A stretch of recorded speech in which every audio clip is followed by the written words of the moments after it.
There's pressure on Black women to be strong, but my diagnosis forced me to be weak.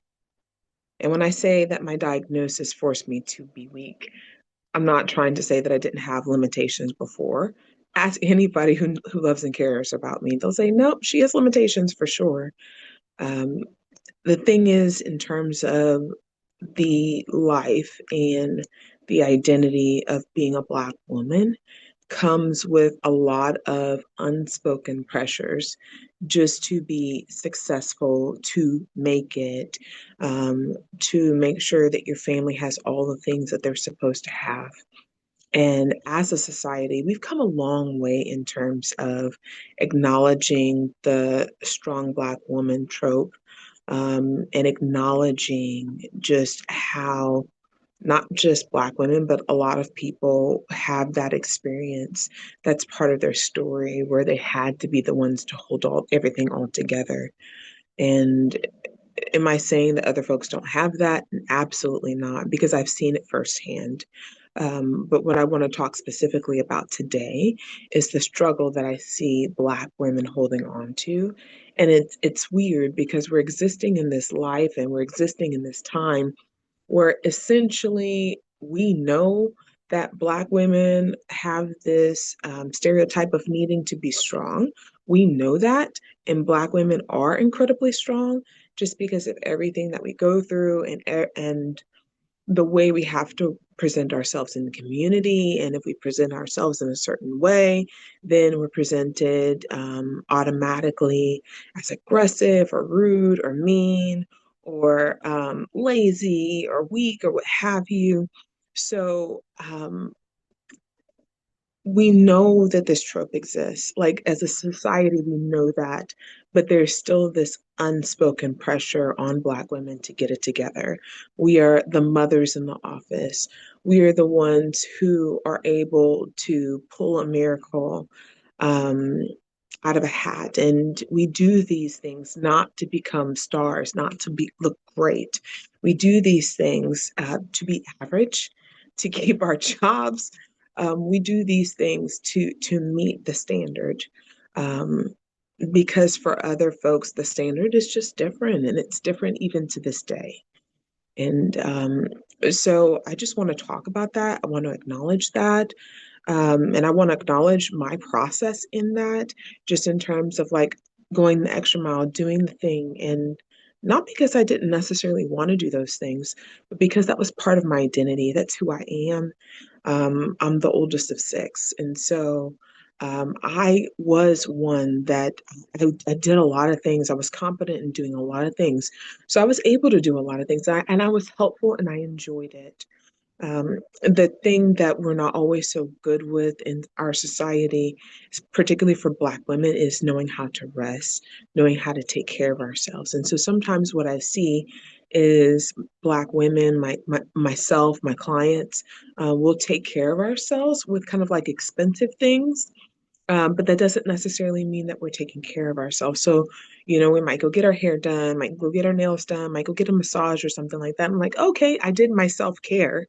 But then when we take a look at like, okay, did I drink my water today? Did I take my vitamins today? Did I eat before 2?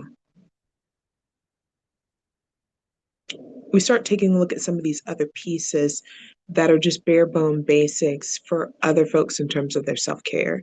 And we're not getting those things in. And so we're burning it at both ends.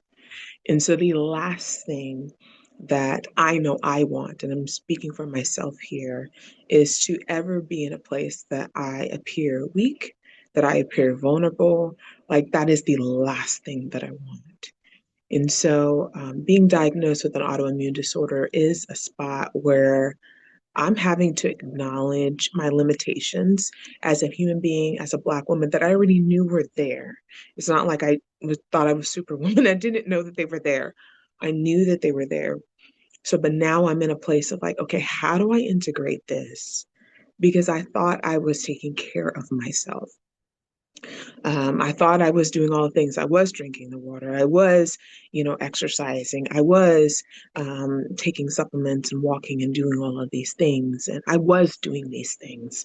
And then so to get diagnosed with an autoimmune disorder was a huge shock and one of many humbling experiences in my life. So after I essentially started taking a look at that, one of the other things that I also had to take a look at was my relationship with the healthcare system, with the traditional healthcare system. Complementary alternative medicine, functional medicine, that is my jam. I love it all day long. I'm there for it. Um, I'm there for it. I watched my grandmother die slowly from kidney failure and learned later in life that high blood pressure and diabetes is almost kind of like a recipe for kidney failure.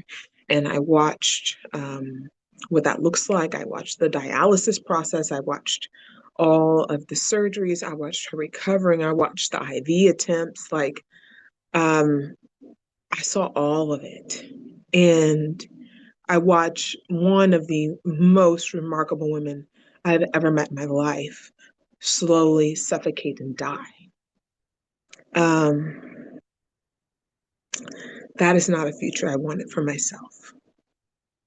So I worked extremely hard to make sure that, excuse me, that I was beating, diabetes, that I'm beating high blood pressure. I said to myself, I'm going to be a pattern breaker. I'm not going to do that. This amazing, strong, wise woman that literally people from all the world call with their dreams and with their problems and ask her to pray for them and see this woman's prayers move mountains and to watch her slowly suffocate and die like that, that is not something that I wanted for myself, for my family, for my children. And so I did a lot of research several years ago to start to try to find out, like, okay, what do I need to do that's different? What do I need to do to beat some of these things that I'm seeing? Because the things that she tried and the things that she did, it did not work. She got sicker and sicker and sicker and sicker and sicker and sicker. Excuse me. Some of those things that I saw her do that she got sicker and sicker and sicker was I saw her taking tons of medication and seeing some changes in her diet, but also seeing a lot of other things that just weren't that different from when I was alive, anyways. And it could have been really different, when she was first diagnosed, but to my recollection and memory, I didn't see her move a whole lot unless she was volunteering or working for somebody else. So, if there was ever, somebody in the neighborhood who was having difficulty paying their mortgage or what have you, she would host dinner parties and have people coming in off the street buying plates and would raise the money to be able to help people pay their rent. So, my grandmother was a rock star of a woman, an amazing Black woman. Um, who took care of her family and took care of her neighborhood. Excuse me, I'm so sorry. She took care of her church family. She just took care of everyone, and I would watch her in terms of taking care of herself. And she was one. She was always very beautiful, very elegant. Um, but when you take a look at walking, when you take a look at making sure her body was getting the nutrients that it needed, um, those things were just missing. Rest, those things were missing. But she was beautiful, she was elegant, and she could do anything. So I felt like I took a lot of those lessons and I was like, okay, I'm not going to do some of that stuff. There's going to be some changes that I make in my diet. I made several changes in my diet I'm going to say about 14 years ago. And then I made another round of huge changes in my diet. Maybe, let's see, my youngest was about 4 at the time. So maybe 8 years ago, I made some additional changes in my diet. And these were not just like, oh, I'm trying to lose weight or something. These were things I'm like, nope, research says this, research shows this. These are some of those changes that I'm making in my life. And I noticed not only significant benefits in my body, but also my husband's body and my kid's body. And so we changed a lot of things. I changed more things because I noticed my body needed some additional things, not knowing that eventually I was going to be diagnosed with an autoimmune disorder. Um, but we made a lot of changes to be able to beat some of those things in terms of the high blood pressure and the diabetes diagnoses. So I've never had any issues with my blood pressure, never had any issues with sugar or diabetes. And so I'm grateful for that. I'm so grateful for that. So to start to slowly feel like my body was having some sort of symptoms and I didn't know what was going on. I'm like, is this perimenopause? Like, is this hormonal? What is happening for me? And then I would take a look at the healthcare system and I'm like, you know what? I don't know that I want to get that involved with the healthcare system because I see what it did to my grandmother. I see what it did to my mom. And I see the types of options that are given to Black people, particularly Black women. I see the lack of pain medication when we're in pain. I see that they don't want to remove IVs when the IV is hurting or it's failed, but they want some sort of something inside of you. So they leave it there without getting somebody else to try to put another IV in. I've seen this stuff over time. And so I did not want to be in the care of our traditional healthcare system. I just did not want that for myself. And I felt like I was successful in being able to avoid a lot of it by doing some of these other routes and taking care of myself in some of these other ways. What I did not realize is despite the medical disparities against Black women, this was still a system that I needed. And so it took me going to go schedule an appointment with an internal medicine provider to be able to say, hey, look, I don't know what's happening. Like, I'm doing all the things that I can think to know how to do, all the things I have researched. I don't know what's going on. And my internal medicine provider sat down with me, very respectful, listened to me and said, okay, well, we're just going to start running some tests. Asked me some questions. I'm like, nope, don't have issues with that. Nope, don't have issues with that. Nope, don't have issues with that. Um, because I've beat those things that traditionally affect particularly my family in terms of high blood pressure and diabetes. Like I beat those things, at least at this point in time in my life. Whereas others in my family were diagnosed by the time they were my age. And so it was that process of trusting. And before I got to the place where I felt comfortable trusting somebody to add them as part of my healthcare team, I did a lot of research. I did research in terms of like, okay, who does my insurance say that it covers? Okay, what are some of the reviews on these different people? And then I just went into the appointment almost like an interview. And so at that appointment, just I was looking for, okay, is this person going to work with me? Is this person going to listen to me? Is this person going to collect data instead of making some sort of conclusion without collecting thorough data? Do I feel like this person has my best interest at heart? Are the things that they're doing, does it seem logical to me? And so if it doesn't seem logical, can I ask questions? Is it okay to ask this person questions? And so I'm really grateful, really thankful for that process, really thankful for the provider that I saw. I got lucky and I only saw one internal medicine provider. And I'm so grateful she saved my life, to be completely honest with you.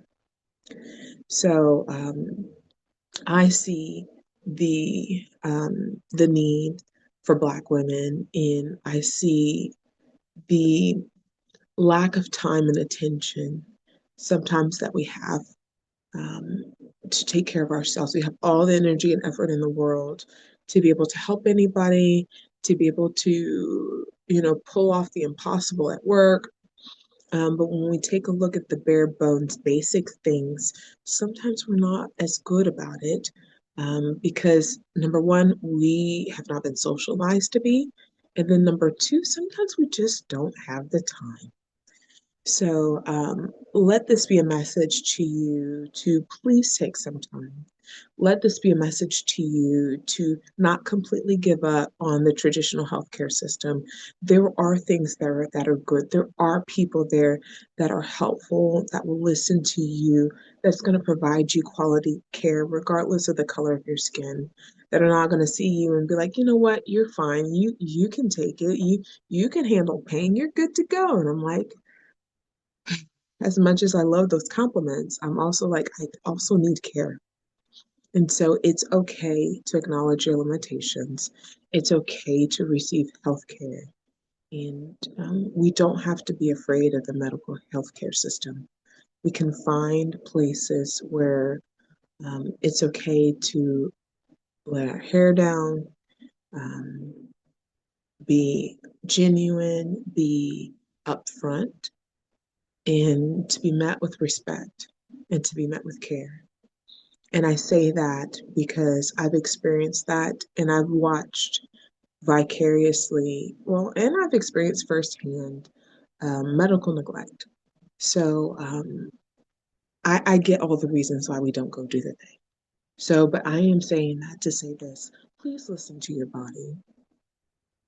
If you really want to take care of all the people in your life and continue to do all of the amazing things that you do, please listen to your body. Listen to the signals that it's telling you. Make sure you have a healthcare team around you that's able to meet your needs. And if your needs change, like mine did, please do that really hard thing. And sometimes we need support in that process. Please do that really hard thing of just reaching out and just trying on a provider. See if they listen, see if you're a good fit for each other. And if you're a good fit, great, keep moving forward. If it's not a good fit, that's okay too. And you could take some steps back from that. So, my name is Virginia. I am a licensed mental health counselor. I was recently diagnosed with autoimmune disorder. And I appreciate you just taking some time with me today. And I hope to see you next time. Please take care of yourself.